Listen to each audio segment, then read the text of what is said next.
जम्मू कश्मीर में सियासी हलचल जो है वो तेज हुई है। जम्मू कश्मीर के मुख्यमंत्री चाहे महबूबा मुफ्ती हो या उमर अब्दुल्ला हो, आजकल चिनाब वैली के दौरे पर है। इसी सब पर बातचीत करने के लिए आज मेरे साथ नेशनल कॉन्फ्रेंस की प्रवक्ता इफरा जान है। इफरा, बहुत दिनों बाद जो है वो नेशनल कॉन्फ्रेंस को चिनाब वैली की याद आई है, लोगों की याद आई है या फिर चुनाव की याद आई है? जी, देखिए, पहली बात तो नेशनल कॉन्फ्रेंस जो है वो कंसिस्टेंटली काफी टाइम से लोगों से मिल रही है ग्राउंड लेवल पे। लेकिन आपको मैं याद दिला दूं, मुझे लगता है शायद 1-2 महीने तक तो हमारे लॉकडाउन्स खुले भी नहीं थे, और हमने देखा जो भीड़ जमा होती है, कुछ सिटीज में जब भीड़ जमा हो गई तो उसकी वजह से कोरोना कितना ज्यादा कोविड फैला। अगर हम लोग भी एक भीड़ जमा करते तो आप लोग हमको आकर कहते, देखो नेशनल कॉन्फ्रेंस भीड़ जमा करके कोविड फैला रही है। आज जब हम लोगों ने एक रिस्पॉन्सिबल सिटीजन की तरह इंतजार किया कि कोरोना की जो ये महामारी है ये कब थमेगी, उसके बाद हम प्रॉपर प्रोग्राम लोगों के साथ ग्राउंड लेवल पर शुरू करेंगे ताकि लोगों की जिंदगियां जो है हमारी वजह से खतरे में ना पड़े, उस पे भी आप सवाल कर रहे हैं। तो ये वही बात हो गई ना, हम कुछ भी करें आप कहेंगे गलत।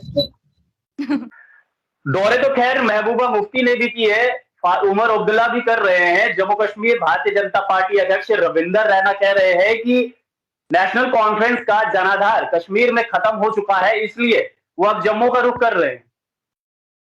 देखिए, मैं रविंदर रैना जी से बड़े ही हम्बल तरीके से कहना चाहती हूँ कि आप जो है डीडीसी इलेक्शंस की जो रिजल्ट्स हैं आप उनको उठा के देख लीजिए। डीडीसी इलेक्शंस के रिजल्ट से पता चलता है कि नेशनल कॉन्फ्रेंस जो है वो अब एक पैन जम्मू और कश्मीर पार्टी है, और जो भारतीय जनता पार्टी है जो जम्मू के, अब भारतीय जनता पार्टी जो है जम्मू के 1-2 डिस्ट्रिक्ट्स में थम के रह गई है। तो ये शायद वो अपने लिए कहना चाहते थे, लेकिन उनको लगा कि अगर बोल देंगे तो वहां दिल्ली से मार पड़ेगी, इसीलिए एनसी के लिए बोल रहे हैं। जहां तक चुनाव वाली की बात आती है, मुझे एक बात बताइए देव ठाकुर जी, जब चुनाव वैली में रिसेंटली आमिर मागरे जी को हमने देखा, उनकी हैदरपोरा एनकाउंटर में कैसे उनको मारा गया, हमने देखा कि उनके फादर जो थे वो एक बहुत बड़े देशभक्त थे। उसके बावजूद हमने रविंदर रैना जी को और जम्मू की पार्टीज को, जो अपने आप को जम्मू की पार्टीज कहती हैं, हमने उनको आमिर मागरे की बात करते हुए नहीं देखा। हमने उनको आमिर मागरे के लिए इंसाफ लेते हुए नहीं देखा। अगर आमिर मागरे के लिए किसी ने इंसाफ मांगा तो वो थे उमर अब्दुल्ला। ऐसा क्यों? आप अगर अपने आप को जम्मू की पार्टी बोलते हैं तो जम्मू के सभी लोगों के लिए आप बात क्यों नहीं करते? तो जहां तक जम्मू की अगर हम बात करें, ये जो मेन टाउन जम्मू है और मेन सिटी जम्मू है, उसमें भी अगर आप रिलायंस स्टोर्स के हवाले से देखेंगे कि कितना बड़ा एक शटडाउन हुआ, क्योंकि उन्होंने आप पूरे उन्होंने आप पूरे शोरूम्स जो है रिलायंस को देना शुरू कर दिया, और ये नहीं सोच रहे हैं कि यहाँ के दुकानदार का क्या होगा। द रियलिटी रिमेन्स कि आज जम्मू और कश्मीर की आवाम समझ चुकी है कि बीजेपी जो है वो ना जम्मू के इंसान की है, ना कश्मीर के इंसान की है, वो ना हिंदू की है, वो ना मुसलमान की है। अगर बीजेपी किसी की है तो वो 2 बड़ी बड़ी कंपनियों की है। इसीलिए अगर आज जमीन किसी की जाएगी, वो कश्मीरी की भी जाएगी, वो गुज्जर की भी जाएगी, वो डोगरा की भी जाएगी, वो पहाड़ी की भी जाएगी। अगर नौकरियां किसी की जाएंगी, वो डोगरा की भी जाएंगी, कश्मीरी की भी जाएंगी। बीजेपी कह रही है कि हम तो तरक्की की तरफ बढ़ रहे हैं। पिछले 70 साल में नेशनल कॉन्फ्रेंस ने जम्मू कश्मीर को लूटा है, दिक्कत हो रही है, हम तरक्की के काम कर रहे हैं, हाईवेज बन रहे हैं, फ्लाईओवर्स बन रहे हैं, टनल्स बन रहे हैं। जम्मू कश्मीर की जनता खुश है, लेकिन ये हजम नहीं कर पा रही है नेशनल कॉन्फ्रेंस। देखिए, पहली बात तो नेशनल कॉन्फ्रेंस जो है पिछले 70 साल में पावर नहीं रही है। हम 23 इयर्स पावर में रहे हैं और 24 इयर्स जेल में रहे हैं। तो ये कहना कि पिछले 70 साल से नेशनल कॉन्फ्रेंस थी, बीजेपी को इतिहास का कोई किताब उठा के देख लेनी चाहिए, ना कि व्हाट्सएप फॉरवर्ड। जहां तक बात आती है डेवलपमेंट की जम्मू और कश्मीर में, चाहे कोई भी रीजन हो, जम्मू हो, कश्मीर हो, मुझे एक बात बताइए, 2010 में अनएम्प्लॉयमेंट रेट पूरे जम्मू और कश्मीर में करीबन 3% थी। आज अनएम्प्लॉयमेंट रेट जम्मू और कश्मीर की स्टेट की पूरे इंडिया में हाईएस्ट है, करीबन 22% अनएम्प्लॉयमेंट रेट है। तो कौन सा विकास हो रहा है जहां 500-600% इंक्रीज बेरोजगारी में हो रहा है? देखिए, इफ्रा जान झूठ बोल सकती है, बीजेपी झूठ बोल सकती है, देव ठाकुर झूठ बोल सकते हैं, आंकड़े तो झूठ नहीं बोल सकते ना, डेटा तो झूठ नहीं बोल सकता ना। डेटा साफ साफ कहता है कि उन्होंने जम्मू और कश्मीर को बर्बाद करके रख दिया है। यहाँ पे विकास होना तो दूर की बात, परेशानी मेन जम्मू और कश्मीर की ये है कि जो हमारे रिसोर्सेज हैं, आज हमारे रिसोर्सेज जो है उनकी बोली लगी हुई है। यहाँ का जो ठेकेदार होता था, चाहे जम्मू का छोटा सा ठेकेदार होता था, चाहे जम्मू का छोटा सा दुकानदार होता था, कहीं का भी छोटे छोटे जो काम करते थे, कहीं सैंड माइनिंग होती थी, आप आज उसके लिए अगर इससे पहले 4 दावेदार होते थे, आज 5000 दावेदार उसी काम के लिए हैं। तो इसमें जम्मू और कश्मीर का नागरिक कहाँ जाए? आपको तो पता है अल्कोहल जो शराब के जो लाइसेंसेस थी और जो वो ठेके थे, उनका जम्मू में क्या हुआ, ये तो आपसे बेहतर और कौन जानता है। और वो एक छोटी सी कड़ी है इस बहुत मेरा सवाल है यहाँ पर, आपने कहा कि 23 साल नेशनल कॉन्फ्रेंस जो है वो सत्ता में रही और 24 साल जो है वो जेलों में रही, ठीक है।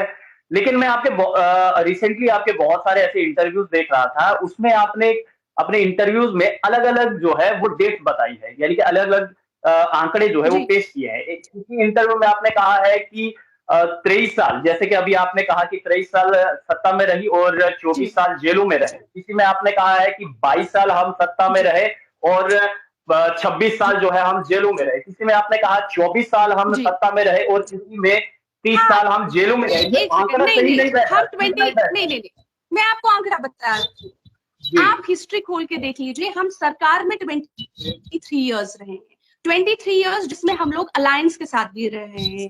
जेल में हम या तो 24 इयर्स रहे या 25 इयर्स रहे हैं। अब आप कहेंगे इन दो डेटा से आप कभी 24 कहती है, कभी 25 कहती है, मैं बताती हूँ क्यों। 24 जो है करीबन शेख मोहम्मद अब्दुल्ला साहब जो है वो 24 साल जेल में रहे। उसके बाद नेशनल कॉन्फ्रेंस के जो लीडर्स हैं, जिसमें फारूक अब्दुल्ला साहब है, उमर अब्दुल्ला साहब है, उन्होंने और 1.5 साल और जेल काटी जब आर्टिकल 370 को हटाया गया। तो कभी कभार मैं वो ऐड कर लेती हूँ और कभी कभार मैं वो 1.5 साल आर्टिकल 370 के बाद ऐड नहीं करती हूँ। तो अगर उनको ऐड करके देखेंगे तो 25 इयर्स रहे हैं, अगर उस 1.5 साल को ऐड ना करके देखेंगे तो 24 इयर्स रहे। अच्छा इफ्रा, सज्जाद लोन के साथ आपका कुछ ज्यादा ही प्यार दिखाई दे रहा है, सियासी प्यार दिखाई दे रहा है। कटाक्ष पर कटाक्ष जो है सज्जाद लोन पर आप करती जा रही हैं, और आपने तो मोदी की बी टीम तक कह दिया, सी टीम कह दिया है। तो अगर सज्जाद लोन की पार्टी पीपल कॉन्फ्रेंस अगर सी टीम है तो बी टीम कौन सी है? देखिए, हमने सज्जाद लोन को बी टीम या सी टीम नहीं कहा है। सज्जाद लोन को बी टीम कहने वाले बीजेपी के बहुत सीनियर लीडर राम माधव जी हैं। आपको पता है, is a very senior leader of BJP. Ram Madhav ji November 9, 2018 को एक बयान देते हैं जहां पे वो कहते हैं हम नहीं चाहते कि यहाँ की जो ट्रेडिशनल पार्टीज हैं जिसमें एनसी है, एनसी यहाँ पे फिर से हुकूमत करे। हम चाहते हैं कि बीजेपी जो है वो रहे और बीजेपी के साथ जम्मू और कश्मीर में कुछ ऐसी पॉलिटिकल पार्टीज को लाया जाए जो पॉलिटिकल पार्टीज बीजेपी के साथ हमेशा अलायंस करेंगी और फिर वो सरकार बना सकते हैं। उस हवाले से उन्होंने सज्जाद गनी लोन के साथ प्रॉपर मीटिंग्स की, बहुत इलैबोरेट मीटिंग्स की, फोटोज चढ़ाए गए।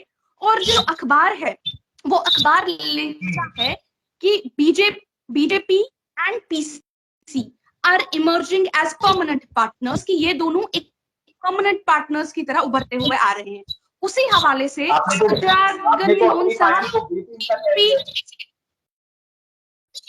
मैं आपको बोल दूंगी, उसी हवाले से उन्हीं दिनों सज्जाद गनी लोन साहब बीजेपी ने साथ में चुन के श्रीनगर का मेयर भी चुना। और राम माधव जी ट्वीट करते हैं कि हमने प्रॉपरली मेयर को चुना है इन लोगों के साथ। तो अगर आप ये चीजें समझेंगे तो हम लोगों ने उनको कभी बी टीम नहीं कहा। हम लोगों ने ठीक है बी टीम कहा, बट उनको तो अलायंस पार्टनर खुद बीजेपी कह रही है। तो अगर बीजेपी उनको अपना अलायंस पार्टनर साफ साफ कह रही है, हमारी बी टीम पे क्यों बोलते हैं? जाके राम माधव जी से सवाल कीजिए ना, राम माधव जी को बोलिए कि क्या वो बी टीम आप उनको क्यों कहते हैं। राम माधव जी को बोलिए, बीजेपी से बोलिए आप उनको क्यों सी टीम कहते हैं। और उसमें आपने देखा कि अनुराधा बासन जो है जम्मू की बहुत सीनियर जर्नलिस्ट है, अनुराधा बासन कहती है कि बीजेपी का जो प्लान यहाँ पे है वो है कि बीजेपी साथ में दो पॉलिटिकल पार्टीज जिसमें अपनी पार्टी और पीपल्स कॉन्फ्रेंस पीसी ये मिलके एक सरकार बनाए। तो ये इफ्रा जान या नेशनल कॉन्फ्रेंस नहीं कह रही, ये कोई भी पॉलिटिकल साइंटिस्ट जो यहाँ की सिचुएशन को देख रहा है, बीजेपी खुद कह रही है। इकरा, एक बहुत ही अहम सवाल मैं आपसे पूछने जा रहा हूं, क्या सियासत में धर्म पर राजनीति होनी चाहिए? बिल्कुल भी नहीं, बिल्कुल भी नहीं। देखिए, धर्म जो होता है इंसान का एक बहुत ही निजी बहुत ही पर्सनल एस्पेक्ट होता है जिंदगी का। और किसी ने बहुत सही बात कही है, उन्होंने कहा है कि जो कम्युनलिज्म होता है वो मजहब की सियासी दुकान लगाना होता है। और क्या मजहब की सियासी दुकान लगनी चाहिए? बिल्कुल नहीं। इसीलिए मैं चाहती हूँ कि आप उमर अब्दुल्ला साहब के जो चुनाव के दौरे हुए उसमें जो उन्होंने स्पीचेस दी, आप देव ठाकुर जी एक स्पीच मुझे उठा के दिखाइए जिसमें उन्होंने किसी धर्म पे टिप्पणी की हो, जिसमें उन्होंने किसी धर्म की बात की हो या किसी इंपॉर्टेंस दी हो या किसी धर्म के लिए ऐसी बात की हो वहां के लोगों को हाल ही में उन्होंने भी रामबन में उनकी एक रैली थी और उस रैली में उन्होंने कहा कि इनको तो यानी कि भारतीय जनता पार्टी को तो हर एक मुसलमान और खासकर जम्मू कश्मीर का मुसलमान जो है वो पाकिस्तानी लगता है। तो इसमें भी तो देखिए ना, राजनीति ही है। देखिए, राजनीति है लेकिन धर्म को सेल नहीं कर रहे हैं ना। ये नहीं कह रहे हैं कि हम लोग जो है सिर्फ एक पार्टी की एक मजहब की पार्टी है। हम ये कह रहे हैं कि भारतीय जनता पार्टी जो है वो धर्म की राजनीति हम लोगों पे करती है। और ये वेरी क्लियर, आप समझते हैं इस बात को। बीजेपी जो है धर्म की राजनीति करती है। अगर मैं कहूंगी कि बीजेपी जो है वो यहाँ के मुसलमानों को तंग करती है, उन पे यूएपीए चार्जेस लगाती है, उनको उन्होंने एक परमानेंट एनिमी बनाया है पूरे देश में, और उस परमानेंट एनिमी को बना के वो लोग अपने वोट बटोरते हैं चाहे यूपी से कहीं से। तो ये कहना धर्म की राजनीति नहीं है, ये कहना किसी और के बारे में जो सच्चाई है वो कहना है। हमने यहाँ के लोगों में कोई भी चाहे कम्युनिटी हो, किसी कम्युनिटी के बारे में हम बीजेपी को तो ऑब्वियसली बोलेंगे कि बीजेपी क्या कर रही है, उनको तो हम एक्सपोज करेंगे। और बीजेपी के कोई भी टट्टू हो, ये सजाद लोन, ये अल्ताफ बुखारी, कोई भी इनके जो यहाँ पे पार्टनर्स हो उनको हम एक्सपोज करेंगे। लेकिन हम लोग धर्म की राजनीति करने को तैयार नहीं है।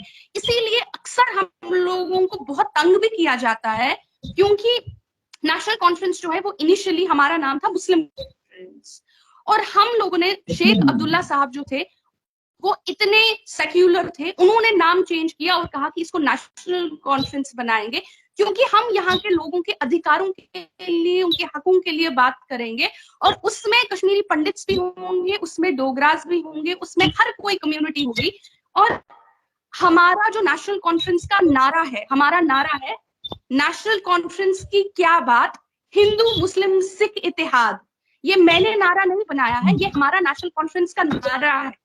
तो इसमें obviously as a political party हम यहाँ के लोगों की जॉब्स की बात करेंगे, उनकी जमीन की बात करेंगे, जो हमारी जमीन को आज सेल पे लगा दिया गया है उसकी बात करेंगे। समय की कमी है। आखिरी सवाल मेरा है कि नेशनल कॉन्फ्रेंस हो या फिर पीडीपी हो, दोनों लगातार कह रहे हैं कि 370-35 से वापस लेकर रहेंगे। 70 साल इनको हटाने में लगे, 70 महीने हम भी देख लेते हैं। लेकिन भारतीय जनता पार्टी ने तो पहले कह दिया था कि ये 70 फीट गहरी कब्र में दफना दिया गया है। ये तो मुंगेरी लाल के हसीन सपने देख रही है, ये पार्टी 370-35 से वापस नहीं आएगा।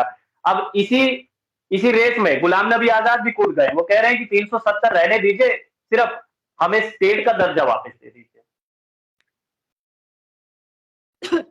जहां तक गुलाम नबी आजाद की बात आती है, आपके दोनों सवाल में बोलूंगी। गुलाम नबी आजाद जो है वो किस साइड है हमको समझ नहीं आता।